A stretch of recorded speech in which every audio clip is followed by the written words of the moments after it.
Hey, good morning everybody. Welcome to today's version of Autoversity. I'm Dwayne Marino, just driving through the parking garage here as I try to get out and go to work.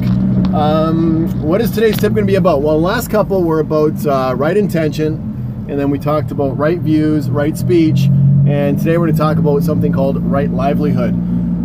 This tip is actually dedicated to a friend of mine, Rosie. We were chatting this morning on Facebook, laughing about how since she's gotten married, nobody likes her Facebook page anymore, which is kind of funny. But anyways, then she started calling me a rock star, and well, you know what, I'm not a rock star, but I've been very lucky to find work in something that I love. So here's a couple of career high points and low points for you to consider regarding me. When I was 16 years of age, I got hired at McDonald's. I've had dozens of different jobs. Been in the car business since I was also 16, started changing oil, never left the business, but always had 2 or 3 jobs at a time doing various things.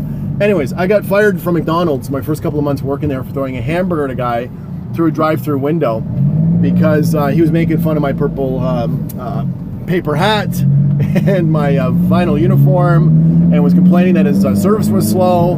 And I'm by nature an introvert, but I used to be an introvert with a bad attitude and no training, and kind of angry and agitated the whole time as a young lad between about 16 and 23. Anyways, I got rehired, and that was a really great thing. I really cried myself back into a job during my exit interview, and I told Fred, the manager, that I'm just not good with people. Don't put me on cash. I want to be in the kitchen. And I was employee of the month 2 months later. 2 things I learned in that short stint that I was there for, well, not short, about 3 years through high school, was 2 sayings. One was, if you have time to lean, you have time to clean. That was fundamental in my mentality of, you know what, you can always be busy, always be productive if you want to be. And the other one was the importance of process, that we could deal with 2 people or 200 people equally well because McDonald's has systems. Those have influenced my thinking to this day. So, fired from throwing a hamburger at a guy. That would be, not the right livelihood for me, but I learned some things. And fast forward to 2007, one of my career highlights was being asked by Joe Girard, the Guinness Book World Record holder salesperson, to do a seminar with him in Detroit. Since I've become good friends, that obviously has helped my resume a lot. I'm the only person to ever do a talk with Joe Girard. And how do you go from not having the social or sales skills to sell hamburgers to being asked by the greatest salesperson in the world to do a seminar with him? And I've since befriended his son and his wife. Well, you know what, that's a long road. You can read my books, follow my videos, or talk to me one-on-one, but anything is possible. The other job I was fired from, not rehired from, was a bank teller. That was a good thing not to get rehired from, because if anything, I'm anything but a corporate banker, which, funny enough, that's what Rosie does.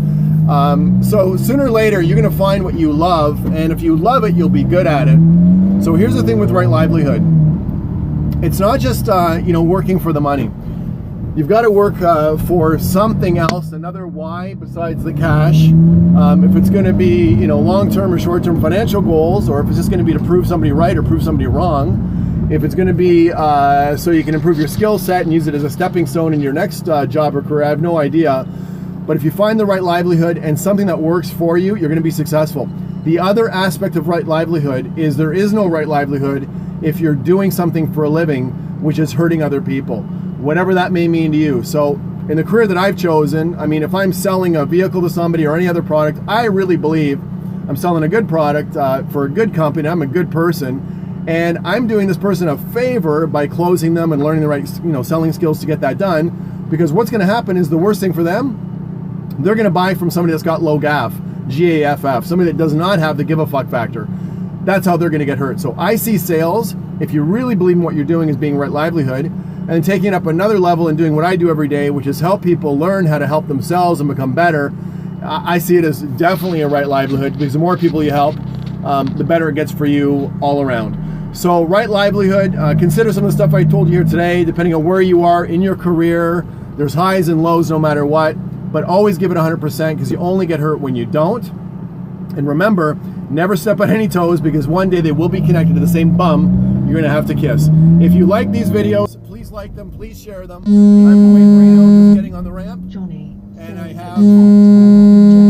have an incoming call. We'll talk to you soon.